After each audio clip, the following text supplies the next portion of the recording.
Bonjour à tous. Alors, cette vidéo est à nouveau une vidéo de présentation. Ce n'est pas encore un tuto, c'est une vidéo de présentation du cours de dessin avancé.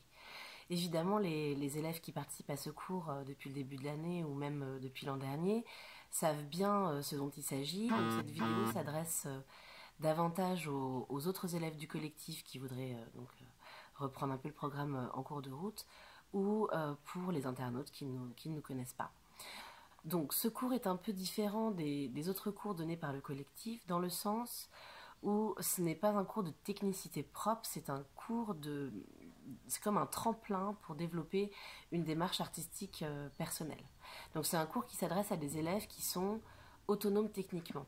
Autonome techniquement, ça ne veut pas dire que ce sont des brutes de dessin académique. Ça veut dire simplement que chacun sait où il en est techniquement, chacun sait ce qu'il sait faire, ce qu'il ne sait pas faire et est capable d'adopter, on va dire, des stratégies techniques en fonction de ce qu'il a à dire sans se laisser dépasser par ses, on va dire, par ses incapacités techniques, tout simplement. Hein, mais simplement de profiter de ce qu'il sait faire pour développer un sujet, une démarche personnelle. Le cours se sépare un peu en trois moments. Il est articulé autour de trois phases. Au premier trimestre, on a travaillé sur la question du comment, c'est-à-dire de comprendre que l'esthétique que je mets dans mon dessin a un impact fort sur son sens et sur sa réception par celui qui va le regarder. C'est-à-dire, par exemple, que si je dessine un arbre avec un coup de crayon assez violent, avec un outil très noir, très contrasté, évidemment, ce sujet arbre n'est pas reçu de la même manière que s'il est dessiné avec une hachure gris pâle, très délicate, voilà, sur un dessin très minutieux qui a été fait en 5 heures. Donc l'idée du premier trimestre est de comprendre que l'esthétique, le style, la manière dont on dessine a un impact fort sur la réception du dessin.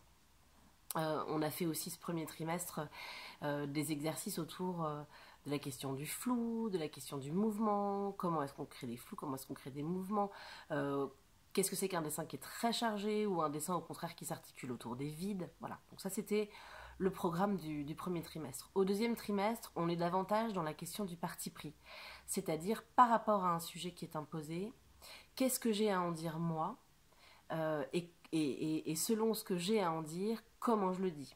Voilà, c'est un peu abstrait pour les personnes qui ne suivent pas ce cours, ça devient plus concret en cours. Mais par exemple, par rapport à un sujet donné par le prof, par exemple, là en ce moment, on travaille sur un sujet autour de la mort, le sexe et l'argent. Qu'est-ce que j'ai à dire là-dedans et comment je le dis. Voilà. Comment je cadre, quel outil j'utilise, quel format j'utilise.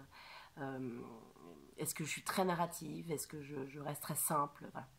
Et le troisième trimestre s'intéresse davantage au pourquoi. C'est-à-dire qu'est-ce que j'ai profondément à dire? Quel est le fil conducteur dans ce que j'ai envie de dessiner, à la fois au niveau de la forme et au niveau du fond.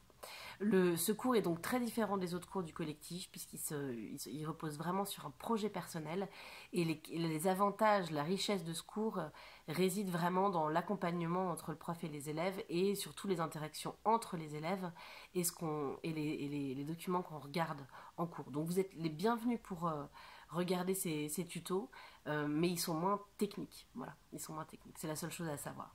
En tout cas, rendez-vous mercredi prochain pour le prochain cours de dessin avancé. Au revoir.